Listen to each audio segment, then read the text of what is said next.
Halo, balik lagi dengan Nur Sabar di sini. Kali ini saya akan berbagi pengalaman saya setelah menggunakan Mi 8 selama 6 bulan. Sebagian sudah saya jelaskan di video sebelumnya kenapa saya lebih memilih Mi 8 dibandingkan Pocophone F1. Kalian bisa cek link di pojok kanan atas. Xiaomi Mi 8 ini punya spesifikasi yang bisa dikatakan masih kencang untuk tahun sekarang. Layar berjenis AMOLED, Gorilla Glass 5, prosesor Snapdragon 845 dengan RAM 6GB, varian internal 64GB sampai dengan 256GB, kamera belakang 12MP dan 12MP telefoto, selfie kamera 20MP, baterai 3400 mAh dan NFC. Yang harganya turun drastis dari 6 jutaan hingga pada saat ini harganya sudah di angka 4 jutaan. Untuk varian RAM 6GB dan internal 128GB barunya sudah berkisar antara 4,8 sampai 4,9 juta. Harganya malah jadi lebih murah daripada saudaranya Pocophone F1 yang garansi resmi. Buat yang gampang pesanan seperti saya dan gak mau pakai case yang bikin HP jadi tebal, skin dari Exaquad ini bisa jadi alternatif.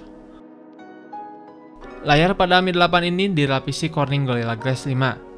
Menggunakan panel berjenis AMOLED beresolusi Full HD+, yang bisa mengeluarkan warna yang gonjreng dan warna hitam pekat, tapi saya rasa jika dibandingkan dengan layar Super AMOLED-nya milik Samsung, ya masih kalah gonjreng sih. Gak tahu hardware-nya yang berbeda atau hanya soal kalibrasi warna saja. Ketika diajak panas-panasan dan dipakai di terik matahari, layar Mi 8 ini masih bisa terlihat dengan jelas, karena kecerahannya sudah sampai 600 nits. Untuk saat ini nggak bakal ada game yang nggak mampu dilibas dengan lancar oleh Mi 8 ini. Mulai dari game Mobile Legends yang pastinya nggak bakal nemuin yang namanya lag. Dipakai main game PUBG Mobile pun settingan grafis bisa rata kanan. Settingan paling nyaman menurut saya cukup di grafis smooth aja, biar frame rate-nya bisa pilih yang ekstrim atau 60 fps. Frame rate ekstrim ini bakal ningkatin respon kita ketika bermain.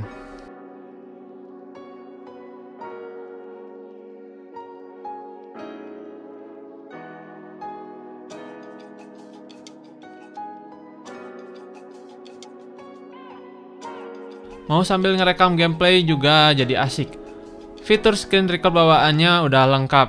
Bisa atur resolusi sama kualitas video dan bisa atur pilihan suara yang akan direkam.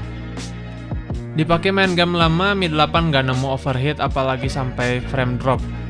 Baterai 3400 mAh yang dimiliki Mi 8 sanggup bertahan hingga 4 jam screen on time ketika pemakaian berat, dan bisa kuat seharian penuh jika sebatas penggunaan ringan. Buat ngecas Mi 8 juga termasuk cepat karena sudah mendukung sampai Quick Charge 4.0. Tapi saya sendiri belum pernah mencoba pakai charger QC 4.0. Saya hanya memakai charger Quick Charge 3.0 dan dari 0 sampai 100% hanya memerlukan sekitar 1,5 jam. Kekurangan pada Mi 8 ini nggak ada audio jack 3,5 mm. Jadi pas lagi cas dan ingin sambil bermain game memakai headphone dan membutuhkan suara yang real time kayak PUBG, ya nggak bisa. Dan sudah saya coba alternatif pakai headphone Bluetooth itu terlalu memaksakan karena pasti ada delay sepersekian detik. Prosesor Snapdragon 845 dan RAM 6GB di Mi 8 ini gak hanya berfungsi buat main game aja. Dipakai multitasking, install aplikasi ini itu, dan dipakai buat render foto hasil edit juga ngebut banget. Enak juga buat dipakai ngegarap flash sale di online shop asal koneksi internet memadai. Oh iya, ada hal yang paling saya suka dari MIUI-nya Xiaomi, yaitu fitur Dual Apps yang berfungsi untuk menggandakan aplikasi. Menurut saya, Dual Apps di MIUI ini merupakan fitur cloner bawaan yang paling bagus dibandingkan dengan yang ada pada HP merek lain, karena hampir semua aplikasi bisa digandakan dengan fitur Dual Apps ini. Pada sektor keamanan, Mi 8 ini memiliki fingerprint di bagian belakang dan face unlock di bagian depan. Keduanya memiliki respon yang sangat cepat dan tepat. Infrared kamera pada bagian depan juga sangat membantu face unlock ketika dalam keadaan gelap. Kekurangannya hanya di bagian fingerprint, kalau jari basah ya bakal susah ngebuka lock screen-nya. Soal kemampuan kamera dari Mi 8 ini punya banyak fitur seperti mode portrait, night mode, pengaturan manual mode yang lengkap mulai dari atur white balance, fokus, shutter speed sampai 32 second, ISO sampai 3200, pilih lensa wide atau tele, dan ada juga fitur peak yang bisa kita aktifkan ketika dalam posisi manual mode. Fungsi dari peak ini akan menandai bagian objek yang sudah fokus menjadi berwarna merah. Fitur ini akan berguna sekali bagi kalian yang suka foto objek makro. Hasil foto dari Mi 8 itu sendiri menurut saya sudah cukup bagus, baik kamera depan atau belakang. Di kondisi cahaya yang cukup atau bahkan melimpah, gambar yang dihasilkan tajam, punya dynamic range yang luas yang mana bisa menangani bagian gelap dan terang secara merata. Saturasi warna yang dihasilkan juga gonjreng.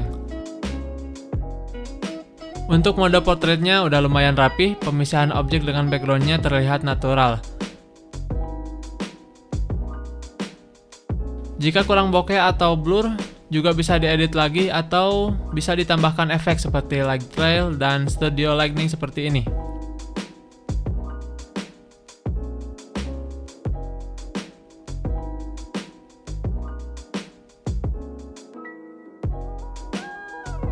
Saat kondisi cahaya mulai terbatas seperti dalam ruangan, foto yang dihasilkan mulai terlihat ada noise.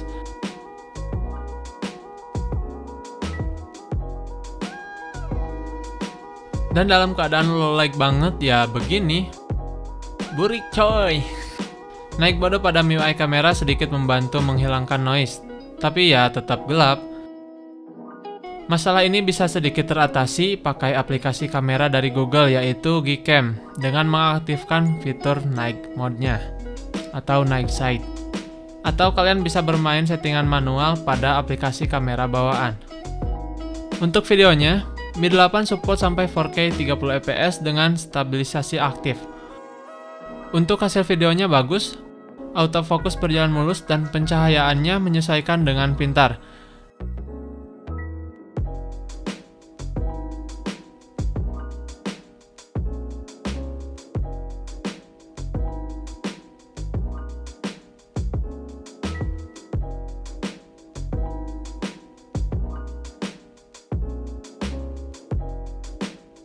Dan ketika stabilisasi aktif akan ada sedikit cropping sehingga area yang terlihat lebih sempit. Tapi ya sedikit terbayar dengan hasil akhir videonya yang lebih stabil.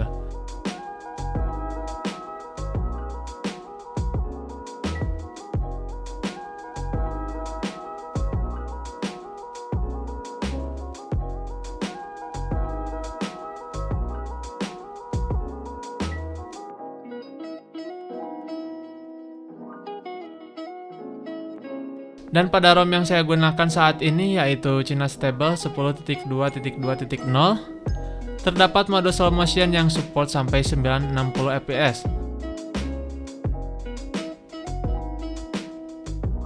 Tetapi sayangnya ketika saya tes mode slow motion ini, saya rasa ini cuma sekedar gimmick. Hasilnya nggak benar-benar 960 fps. Nggak semulus 90 fps-nya Samsung S9. Karena Mi 8 saya menggunakan ROM Cina stabil, keuntungannya tidak ada satupun iklan yang muncul pada aplikasi bawaan.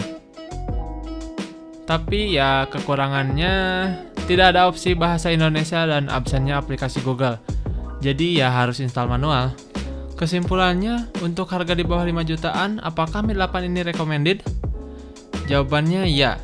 Saya bakal ngerekomendasiin HP ini dengan catatan gak masalah soal garansi. Xiaomi Mi 8 ini sudah sangat layak dibeli karena dengan 4 jutaan aja udah bisa merasakan fitur-fitur flagship. Kalau mau HP 5 jutaan bergaransi resmi, mungkin saya akan rekomendasikan saudaranya yaitu Pocophone F1. Sedikit catatan buat kalian yang ingin membeli sebuah HP, alangkah baiknya sesuaikanlah dengan kebutuhannya. Dan kalau ada keterbatasan di budget dan sekiranya itu gak terlalu banyak, kalian lebih baik sabar dulu menunggu budgetnya cukup atau menunggu sampai harga HP-nya turun, daripada harus kecewa karena tidak sesuai dengan yang diinginkan. Oke, segitu aja video kali ini dan saya mengingatkan kembali untuk subscribe channel ini dan jangan lupa like kalau video ini bermanfaat. Sampai jumpa di video selanjutnya.